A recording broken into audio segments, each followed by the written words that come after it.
Hi everyone, after long time ನಾನು video upload ಮಾಡ್ತಾ ಇರೋದು. ತಮ್ಲೈನ್ ನೋಡಿ ನೀವು ವಿಡಿಯೋ ಆನ್ ಮಾಡಿರ್ತೀರ. ಸೊ ಅದ್ರ ಬಗ್ಗೆ ನಾನು ಕೊನೆಯಲ್ಲಿ ಮಾತಾಡ್ತೀನಿ. ಸೊ ಇದು ನಾವು ಟ್ರಾವೆಲ್ ಸ್ಟಾರ್ಟ್ ಮಾಡಿದ್ದು ಕೆಂಪಮ್ಮ ದೇವಸ್ಥಾನಕ್ಕೆ, ಆದರೆ ಆದಿಚುಂಚನಗಿರಿ ದೇವಸ್ಥಾನ ಹತ್ರ ಸಿಗುತ್ತೆ ಅಂತ ಹೇಳಿ ಹೊರಟ್ವಿ. ದೇವಸ್ಥಾನಕ್ಕೆ ಒಂದು ಸಣ್ಣ ಕ್ಲಿಪ್ಪಿಂಗ್. ಇದು ಕಾಲಭೈರೇಶ್ವರ ದೇವಸ್ಥಾನ. ನೋಡೋಕ್ಕೆ ದೊಡ್ಡದಾಗಿದ್ರು ಸೈಲೆಂಟ್ ಪ್ಲೇಸ್ ಇತ್ತು.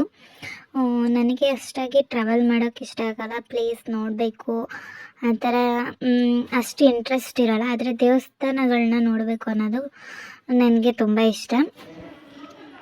ಸೊ ಇದು ದೇವಸ್ಥಾನದ ಒಳಗಿರೋ ಕ್ಲಿಪ್ಪಿಂಗು. ಆದಷ್ಟು ಟೈಮು ಆಗೋಗುತ್ತೆ ಅಂತ ಸಣ್ಣ ಸಣ್ಣ ಕ್ಲಿಪ್ಪಿಂಗ್ಸ್ ತೊಗೊಂಡಿದ್ದೀನಿ ಅಷ್ಟೇ. ನೀವು ಯಾರಾದರೂ ಈ ದೇವಸ್ಥಾನಕ್ಕೆ ಹೋಗಿದ್ರೆ ಕಮೆಂಟ್ ಮಾಡಿ. ಹಾಗೆ ಕೆಂಪಮ್ಮ ದೇವಸ್ಥಾನದ ಬಗ್ಗೆ ಹೇಳಬೇಕು ಅಂತ ಈ ವಿಡಿಯೋ ಮಾಡಿದ್ದು. ಸೊ ಅಲ್ಲಿಗೆ ಹೋಗಿ ಬಂದವ್ರಿಗೆ, ಮದುವೆ ಆಗಿಲ್ಲದೆ ಇರೋರಿಗೆ ಮ್ಯಾರೇಜ್ ಫಿಕ್ಸ್ ಆಗುತ್ತೆ ಅನ್ನೋದು ನಂಬಿಕೆ. ಹಾಗೆ ಒಳ್ಳೆ ದೇವಸ್ಥಾನ. ಆಮೇಲೆ ಕೆಲವ್ರಿಗೆ, ನನ್ನ ಹಸ್ಬೆಂಡ್ ಫ್ರೆಂಡ್ಸ್ ಅವ್ರಿಗೆಲ್ಲ 1 ಸಲ 2 ಸಲ ಹೋಗಿ ಬಂದಾದಮೇಲೆ ಮ್ಯಾರೇಜ್ ಫಿಕ್ಸ್ ಆಗಿದೆಯಂತೆ. ಹಾಗೆ ತುಂಬ ಹುಡುಕ್ತಾ ಇರ್ತಾರೆ.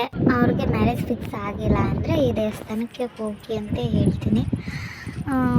ನೋಡೋಣ. ಈ ದೇವಸ್ಥಾನಕ್ಕೆ ನಾನು ಹೋಗಬೇಕು ಅಂತ ಹೇಳಿದರೆ, ದೇವ್ರನ್ನ ನೋಡಬೇಕು ಅಂತ ಹೇಳಿದ್ರು ಕಮೆಂಟ್ ಮಾಡಿ, ನಾನು ಅಡ್ರೆಸ್ ಹಾಕ್ತೀನಿ.